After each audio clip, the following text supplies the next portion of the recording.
Alrighty, bang bang! What's going on, guys? To an exciting edition, main event, Talkin Hands. Says I'm Special Kyle, joined by my co-host, Mr. Danny Betts. We're break down this weekend's main event fight featuring Chris Eubank Jr. taking on Conor Benn.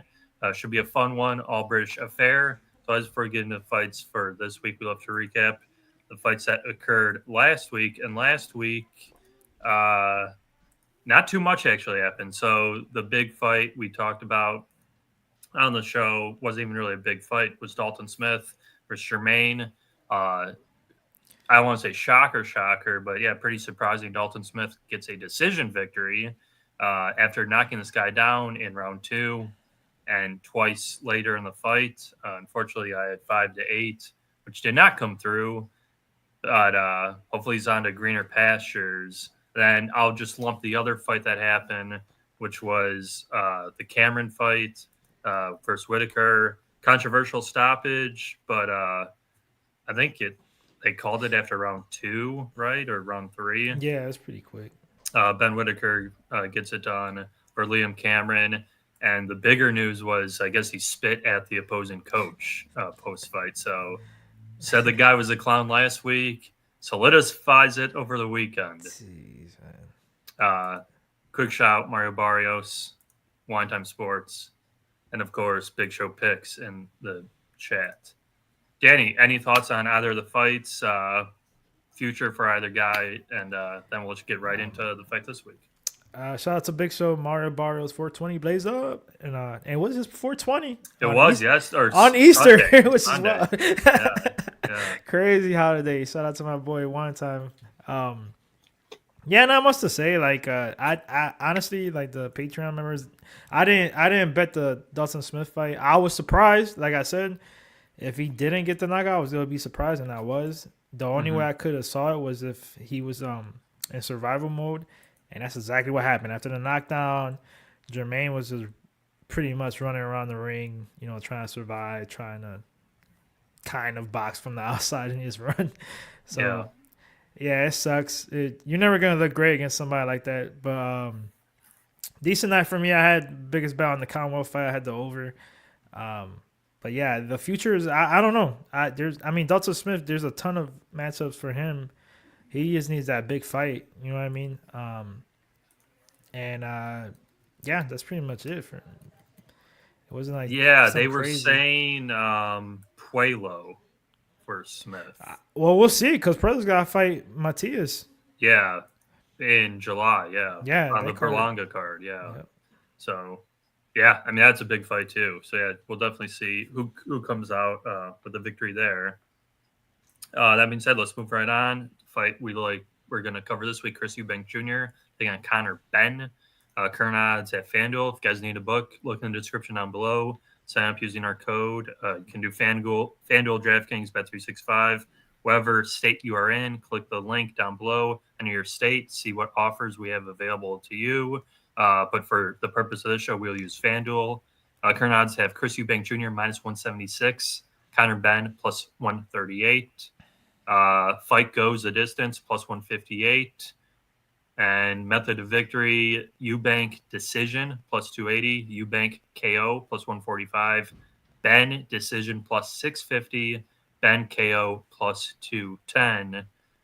Pretty heated rivalry building up here the last couple of weeks. We know the egg incident, of course, and a lot of trash talk. Big British affair, British boxing match. Their fathers fought, passing along to the sons, and I think we'll get a fun fight. I don't know how fair the fight is once I dig a little deeper into it, but we'll get right into it. Danny, what do you like here, and what are your thoughts on this one? Yeah, we kind of actually talked about this one. And I want to apologize. We're a little bit late. It's because I had to work late tonight. But, I mean, the show must go on or whatever. But, like, this fight, it was scheduled – what was it, like last year, I think it was? Yeah, I think even 2 years ago. 2 years ago or something like that. It didn't happen. And then, with Conor Benn got popped for steroids and things like that. He had a few fights after that. Didn't look that great. Eubanks, this is not a huge breakdown for me. Like, it's a huge fight in the UK because, their fathers fought. These guys don't like each other. the whole egg thing, his face was hilarious to me. Obviously, that helps promote the fight, so that was smart on Eubanks. And I just there's just too much for me in my opinion with Conor Benn. Hasn't looked the same ever since he got popped for steroids. Going up a couple weight classes to fight Eubanks, the bigger guy. I like Eubanks, and I think we're getting a little discount here, like at 176. I think it is on FanDuel. Yep. For me, it should be like minus 250 ish, or yeah, like around there, minus 250, 260. I like the money line. I don't know if he gets a knockout late. He's not a huge power puncher, but like I could see Conor Benn gassing late, accumulation, things like that, and the rest of it, like stoppage late. I'm probably not gonna like play around with that. I'm just gonna go straight money line 176. It's a little bit chalky, but I think he gets it done. Might have a little bit of scared, moments in the beginning. Yeah. Because we seen what's his name, Liam Smith. Yeah, he knocked out. Yeah. And early in that fight. But I think he's gonna learn from that. I think he's on Conor Benn's head. And he's going to outbox him pretty much the whole fight, something like an 8-4 type of fight, in my opinion. So I like Eubanks' money line in this spot.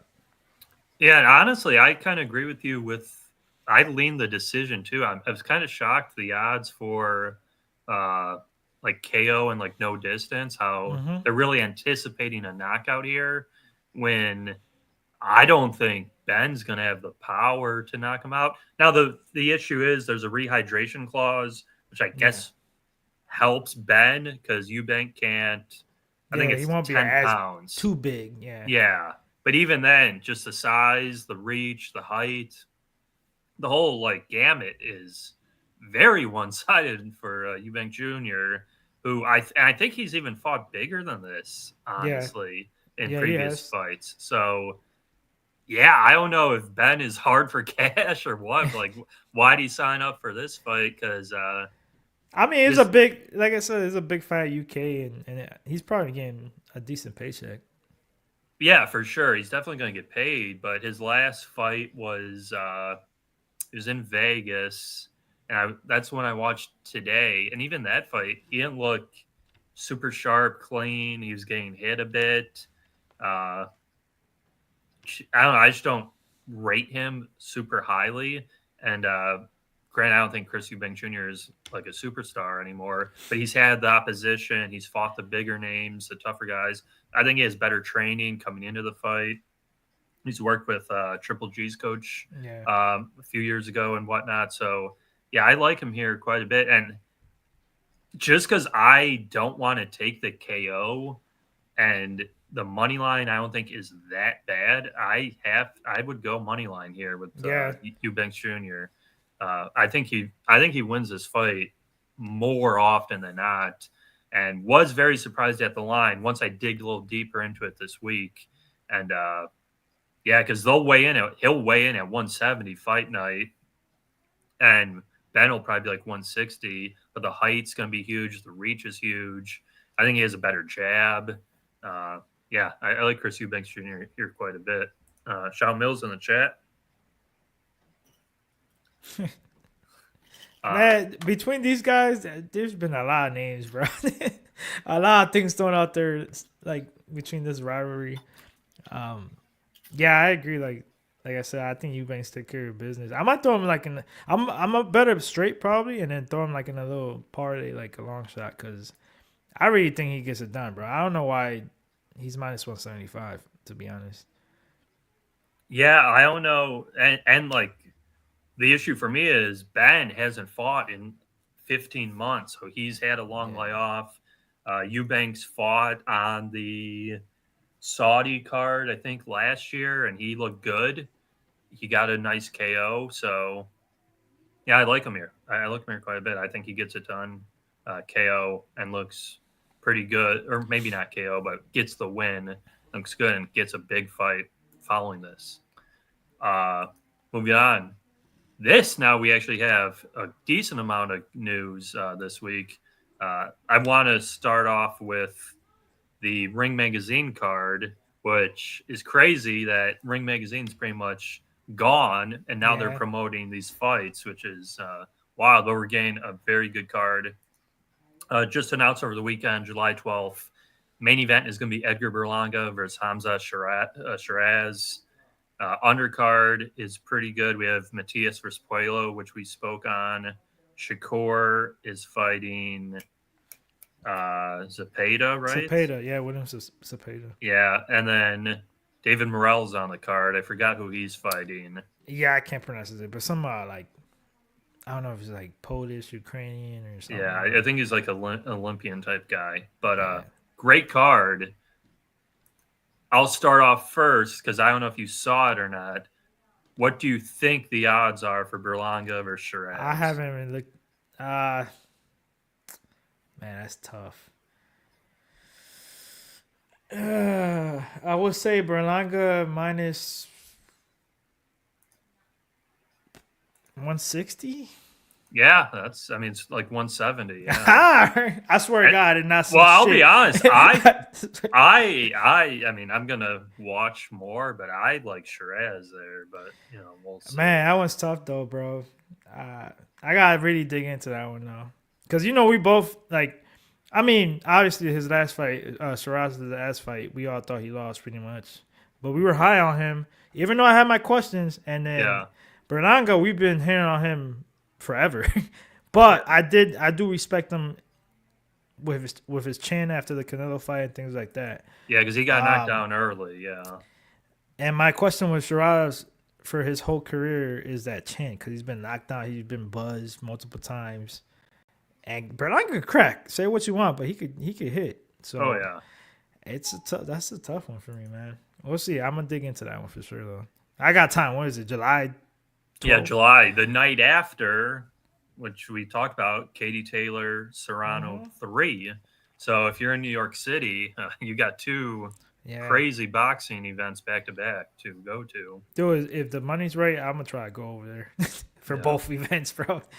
I just hope they don't make the pay-per-view, because I don't know if you saw, both fights next week are pay-per-view for $60. I figured. Fight. I mean, it's a Ryan Garcia and then Canelo. Yeah. I mean, Canelo, obviously. So that's but still, those are two good cards. Yeah, it's just $100. You always say on the.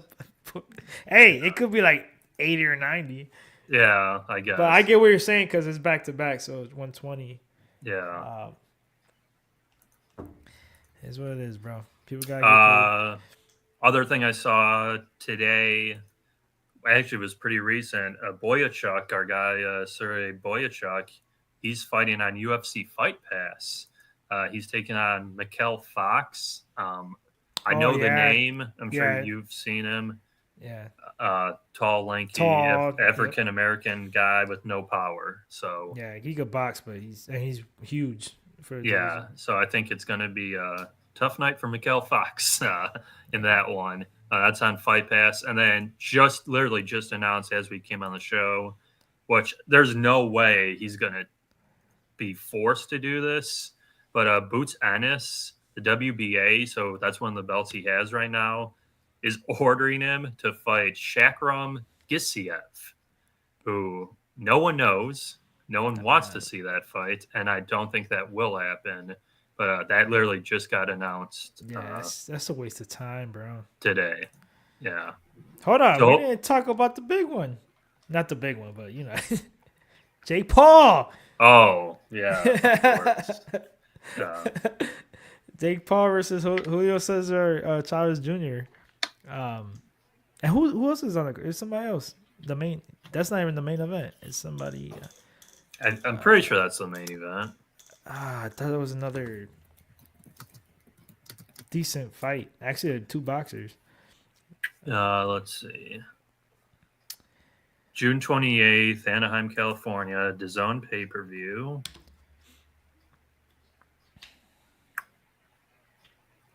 Co-main event. Oh, Zurdo. Yeah, Roberto Zurdo. I knew it was yeah. Yeah, taking on Uniel Dorticos. Yeah. I think he's Cuban or Dominican. That guy's fought some people. I know. He's fought some decent guys. Yeah. Yeah. I remember him. Yeah, he's Cuban. Yeah. I mean, I think I'd be shocked Soros would win. if Chavez makes it the full 10 rounds. We'll see. Yeah, it's better than Tyson. It's better than Tyson, of course, but not for a lot, bro. You know how many people said Tyson was gonna whoop his ass, and I'm over here like, well, dude, that's y'all it. really, Yeah, idiots. y'all hate him so much that y'all so delusional. Like you think a 60-year-old man is gonna beat somebody on steroids in his prime? Not even 30. Yeah. Well, and really, we were supposed to get Canelo Paul, and then the Turkey thing came through, obviously, blah, blah, blah. But I would have liked to see it. I don't know how legitimate it was going to be, but I would have liked to see that. Yeah, entertainment-wise, just the name, like, it's like, dude, like I said, I would have never thought, like, a couple years ago, like, Jake Paul would fight Canelo. Oh, yeah, no. Which is still might not happen, but that would have been hilarious. But we said it. We were like, dude, that's like the worst fight to take if you're going to fight Crawford in September. Why the hell would you fight him? You know what I mean? Like, there's no – this is the perfect fight for him. Skull, that's the perfect fight. Yeah, and that's gonna be a fun one. Yeah, next week we have a lot to cover and break down. So next week's show is gonna be big. Dan, do you have anything else you want to add really to the chat or anything before we get on? No, pretty much out of here. Because best bet, there's only the one fight, unless you look at the undercard, which admittedly I did not. I'm seeing interesting line movement though. Liam Smith open favorite. I like McKenna. I should have hopped on it earlier, but McKenna's not a huge favorite, but I'll be honest, that'll probably be my biggest boxing bet this week. Yeah, I gotta look into him because is it Liam? No, Callum Smith. That's Callum Smith. Liam Smith is the one that knocked out Eubanks. Yeah, that's his brother. Callum Smith's the one that fought Boazzi. Is he the one who they're talking about fighting Benavidez? Callum Smith? There was rumors, but nothing official yet. Yeah. Because I know they were trying to make the whole Bivol Benavidez and that I think that's done now. Yeah. So that might be the next one, Smith and Benavidez. Yeah. Hopefully he gets a fight soon. Best bet. I'm just gonna take Eubank Jr. minus 176 FanDuel. Not much more to say. I because the props suck because you're not getting good odds on the KO, and it's not juicy enough for the decision because I just don't rate him as a huge power knockout. It's literally where it should be. That's why I can't make up. It's the UK, bro. You know how it is. He doesn't even have to go down completely. They be stopping shit. Like if he gets knocked down or even buzzed, the ref will step in. One of those bullshit ass. I mean, I'm not saying it's bullshit. Like sometimes they stop it right, but they're quicker to stop it. And I don't know. I could see it late, but I'm not even gonna mess with that. This is money line for me. Yeah, because even they have interesting props on FanDuel with knockdowns and to be knocked down, but they're not even. Yeah, they're not great. Yeah, that great. So, Chris Eubank Jr. That's gonna be the pick for this week's fight. Of course, next week recap that fight, talk about the triple main event, basically Rolly, Haney, and Teofimo. Teofimo's been acting all kinds of wild on these press conferences, and unfortunately, they're not giving us much juice for the squeeze either on those fights with the props. So we're gonna have to get really fancy with it because the KO, the decision's not the best. Canelo fight, and anyway, it's not. What's the knockout price going to be? Is it going to be round 1, 2, or 3? Basically, yeah. We'll see. Over under is going to be 3.5. Or 2.5. Danny, anything you want to add to the chat before we get out of here? No, same shit as always. Follow me at Danny Best with 2 Z's everywhere. UFC's back this weekend, so we'll be live with the boys on Saturday. Check out their show. It aired at 8:00. I think it's always 8 o'clock right after the boxing show at 7:30 on Tuesdays. Yep. We'll be on time. I'll be on time next week.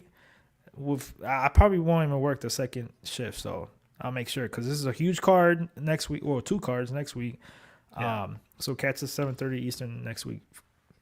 Yeah, and like Dan said, if you guys could check out Locker Room Talk podcast, break down UFC Kansas City, fun fights there, practice versus Gary. For us, leave a like on the video, subscribe if you're new, just watching. Maybe we'll get some British fans in here for the video, talking all kinds of crazy in the comments down below. We'd love to respond to your comments, so leave a comment down below. Like the video, and like Dan said, we'll see you guys next week. Cinco de Mayo, it's already May. Crazy. Yes, May Tequila boxing, baby. Yeah. Gonna be a great weekend. See you guys next week. This was Mayman Talkin Hands. Peace, guys.